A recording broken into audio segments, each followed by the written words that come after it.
पुढची बातमी पाहूयात। कर्जमाफीच्या मुद्द्यावरून आता अजित पवार पूरग्रस्त शेतकऱ्यांवरच भडकलेत। प्रश्न विचारणाऱ्या शेतकऱ्यालाच अजित पवारांनी झापलेलं आहे। राज्य सरकार आणि केंद्र सरकार मिळवून मदत करेल आणि उपमुख्यमंत्री अजित पवारांनी हे आश्वासन सुद्धा दिलं। अजित पवारांनी बुधवारी रात्री उशिरापर्यंत नुकसानग्रस्त भागाची पाहणी केली।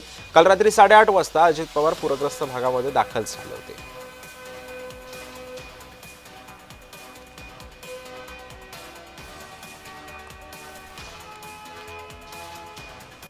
आम्ही काही इथे गोटे खेळायला आलोय। अरे एवढं राव, सकाळी 6ला सुरू केलं बाळावी करमळ्याला। म्हणजे जे काम करताना त्याचीच मारा बघत होता।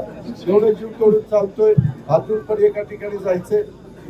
आम्हालाही कळतंय ना, आम्ही लाडक्या बहिणींना आज किती मदत करतोय। आज 45,000 कोटी रुपये वर्षाला तिथं मदत करतोय। शेतकऱ्यांची वीज माफी केली, 20,000 कोटी रुपये भरतोय। आम्ही काही इथे गोटे खेळायला आलोय। अरे एवढं राव, सकाळी 6ला सुरू केलं बाळावी करमळ्याला। म्हणजे जे काम करताना त्याचीच मारा